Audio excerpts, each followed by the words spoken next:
કેમ છો ધોરણ 12 આર્ટ્સના વિદ્યાર્થી મિત્રો? આવતીકાલે તારીખ 27 અને 27 તારીખે તમારા દરેક લોકોનું પેપર છે. આર્ટ્સ વાળાએ જે લોકો તત્વજ્ઞાન ચૂઝ કર્યું છે તત્વજ્ઞાનનું પેપર છે આવતીકાલે. બોર્ડ એક્ઝામ 2024 માં 100% એવા એમપી. આજે હું તમને જો મેન વાત કરું,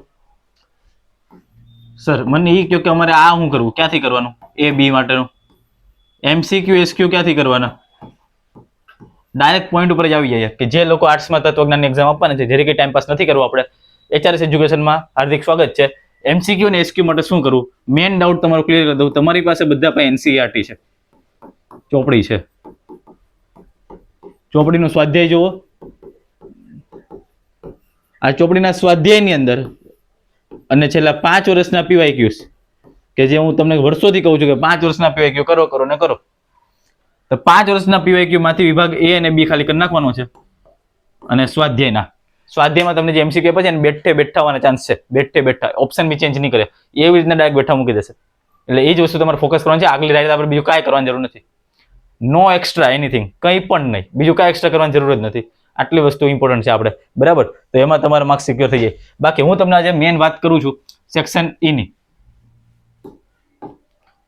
સેક્શન સી અને ડી બે ની વાત બી કરી દઉં ચાલો સાથે સાથે. સેક્શન સી અને ડી, આ સેક્શન સી અને ડી ના જે સવાલ છે, હવે એ અહીંયા હું તમને આઈએમપી નથી આપતો. એનું રીઝન એટલું જ છે કે સેક્શન સી અને ડી માં તમે આટલા બધા ચેપ્ટરમાંથી તમે જો 10 ચેપ્ટર છે તમારી પાસે, બરાબર? આ 10 ચેપ્ટરના તમારી બધા પાસે સ્વાધ્યાય છે. તમે એમાં ક્વેશ્ચન ઘણા બધા હશે અને અત્યાર સુધી તમને જેટલા બી કઈ ટીક કરાવ્યા છે એ કરો તો બી ચાલે. બાકી જો તમારે છેલ્લા દિવસે કરવું હોય, આપણે એચઆરએસ ની હોસ્પિટલનું કામ કરે છે ભાઈ, છેલ્લા દિવસે ભાઈ અહીંયા હું તમને બધું જ આપી દઉં, અહીંયા 3 માર્ક્સના 5 માં બધા એમપી તમને આપી દઉં, તો પછી કામ શું? મેન તો એ છે કે પરીક્ષાના આગલે દિવસે આપણે શું કરવું. તો એના માટે જ તત્વજ્ઞાનનો તમારે જે સેક્શન સી અને સેક્શન ડી નો ક્વેશ્ચન છે, તો એના માટે સ્વાધ્યાયમાં ઘણા બધા ક્વેશ્ચન આવ્યા છે, એને સ્કીપ કરો તો કરી શકો. હું તમને કહું છું કે ખાલી 5 વર્ષના પેપર,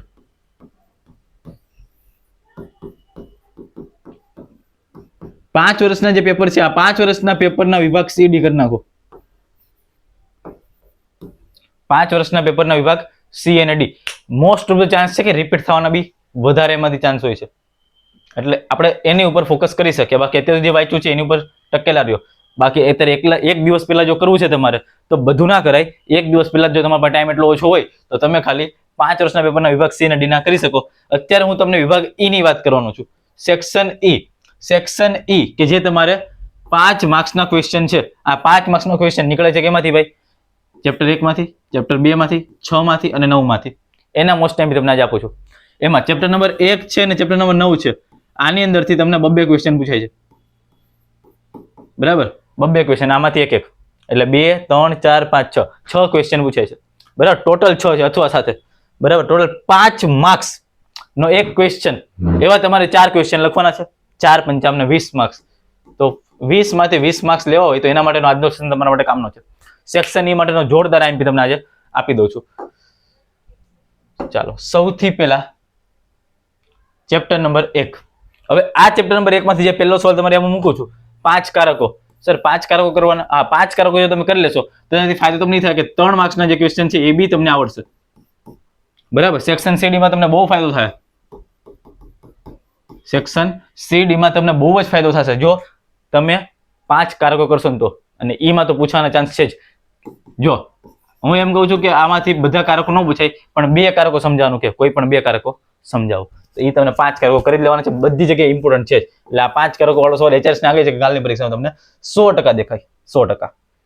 બીજી વસ્તુ જો તમને કહેતો હોય તો એક આવડવા જટિલ સંયુક્ત વિધાન ટૂંક નોંધ લખવાની છે આના વિશે. આ બી મોસ્ટ ટાઈમ સવાલ છે, કાલની પરીક્ષામાં તમને દેખાઈ શકે. બાકી વિધાન પરક અચલ અને વિધાન પરક પરિવર્તી વચ્ચેનો તફાવત જણાવવાનો છે. અને સર્વોપરી કારક વિશે ટૂંક નોંધ. આ કારક જો એક જ કારક મેં આ રીતના બી પૂછાઈ શકે. 5 માર્ક્સમાં લખતી સર્વોપરી કારક વિશે ટૂંક નોંધ લખો. Chapter number 2. ચેપ્ટર નંબર 2 માં તમને ખબર છે કે તમારી પાસે સ્વાધ્યાય છે. આ સ્વાધ્યાયમાં ઘણી બધી દલીલો આપી છે,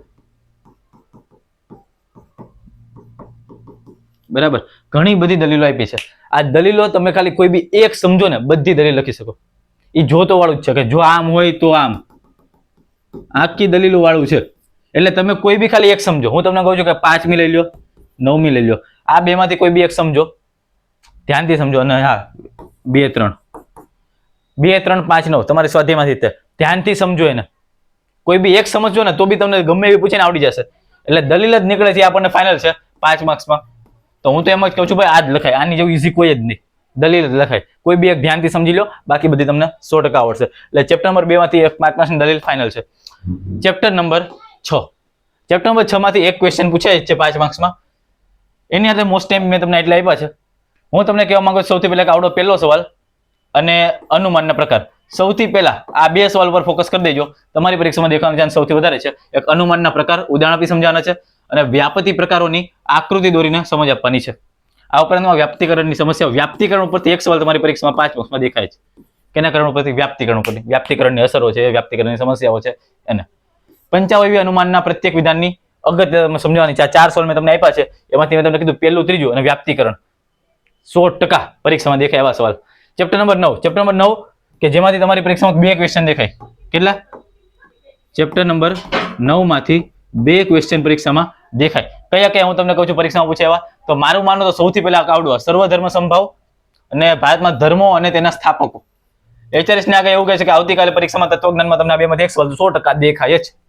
બરાબર? સર્વધર્મ સંભાવ અને ભારતના ધર્મ અને તેના સ્થાપક વિશે નોંધ લખવાની છે. બાકી આચરવા યોગ્ય સદગુણો, કયા સદગુણો છે કે જે આપણે આચરી શકીએ અને કયા દુર્ગુણો છે કે જેને આપણે ટાળવા જોઈએ, એના વિશેની સવિસ્તર નોંધ પૂછાય. અને ધર્મો અને ધર્મ ગ્રંથો વિશે સવિસ્તર સમજ આપો. આ 4 સવાલ આપ્યા છે. 2 સવાલમાંથી હોઈ શકે કાલની પરીક્ષામાં તત્વજ્ઞાનમાં 27 તારીખે. બરાબર? તો આ મેં એવા સવાલ આપ્યા છે તમારી પરીક્ષા માટે મોસ્ટ ઇમ્પોર્ટન્ટ છે. મેં તમને બીજી વાત કરી કે સર સેક્શન સી અને ડી માટે શું? આ તો ખાલી એનું જ થયું. સેક્શન સી અને ડી માટે શું? તો ભાઈ સેક્શન સી અને ડી માટે તમે જો સ્વાધ્યાયમાં તમારી પાસે ટીક હોય છે મોસ્ટ આઈએમપી, મોસ્ટ આઈએમપી તમને ક્યાંક ટીક કરાવ્યા હોય તો તમે એને ઓબ્ઝર્વ કરી શકો. બાકી લાસ્ટ 5 યરના પેપર, બરાબર, લાસ્ટ 5 યરના પેપરના વિભાગ સી અને ડી કરી નાખવાના છે. આટલી વસ્તુ. છતાં બી જો તમારો વિભાગ સી ડીમાં ડાઉટ હોય, છતાં બી તમારો વિભાગ સી અને ડીમાં ડાઉટ હોય તો તમે કહેતા હોય તો આજે રાત્રે 9 વાગે તો ના સેટ થાય, આપણે લેક્ચર છે બીજા. આજે રાત્રે 10:30 હું તમને લાઈવમાં સીડીના આઈએમપી સવાલ આપી દઉં. જો તમારે સીડીમાં મેક્સિમમ ડાઉટ હોય તો, બરાબર, તો લાઈવમાં આજે હું તમને 10:30 વાગે આપી દઉં છું. લાઈવમાં જ આપી દઈશ તમને. બરાબર? હું ખાલી બોલતો હોય તમે બધા નોટ ડાઉન કરો. બાકી મારે આજે 12 વાગ્યા સુધી લેક્ચર છે એટલા માટે પોસિબલ નથી. એટલે હું તમને જેટલા બી બોલું એટલા તમે ટીક કરી શકો જો તમારે મેક્સિમમ ડાઉટ હોય તો. બાકી એના મેં આઈએમપી આપ્યા છે. એ બી માટે શું કરવાનું છે? 5 વર્ષના પીવાયક્યુ અને સ્વાધ્યાય ઉપર જ ફોકસ, બીજું કંઈ જ નહીં. ઓનલી સ્વાધ્યાય ઉપર ફોકસ. બરાબર? બાકી HRS ની હોસ્પિટલ અહીંયા હું ફિનિશ કરું છું. આવતીકાલે તત્વજ્ઞાનનું પેપર છે. જો જોરદાર શાંતિથી આપી દેજો. બાકી હા, મેન 8 વાળા દરેક લોકોની તકલીફ હોય કે મેન સબ્જેક્ટ એવા કે ભાઈ ઇંગ્લિશ, તમારા માટે ઇંગ્લિશ આવવાનું જ છે. ભૂગોળ, મનોવિજ્ઞાન, સમાજશાસ્ત્ર, આ બધા જ સબ્જેક્ટ એવા આઈએમપી આપે. આમાં તો ખાલી મેં આપ્યો, એમાં તો વિભાગ સી ડી ઈ એ બધા માટે કરાવીશ. એટલે ડોન્ટ વરી. HRS છે તો દરેક વસ્તુ શક્ય છે. બાકી આવા નવા વિડીયો તો તમારા માટે લાવતો જ રહીશ. HRS ની આ હોસ્પિટલ અહીંયા હું પૂરી કરું છું. અને ઇન્જેક્શન છે, એ ઇન્જેક્શન હું તમે જો કહેતા હોય તો સી અને ડી માટે, સી અને ડી માટે મોસ્ટ આઈએમપી જો તમે કહેતા હોય તો આજે રાત્રે 10:30 વાગે લાઈવ આવું અને સી અને ડી ના આઈએમપી તમને પ્રોવાઈડ કરી દો. જો મેક્સિમમ ડાઉટ હોય તો કોમેન્ટ સેક્શનમાં જણાવી દેજો. બાકી ભૂગોળ, સમાજશાસ્ત્ર બધા માટેના આઈએમપી આવશે. બાકી અત્યારે હું HRS તમારી વચ્ચેથી લઈ લઉં છું. મળે છે નવા લેક્ચરમાં. ત્યાં સુધી દરેક લોકોને જય હિન્દ, જય ભારત.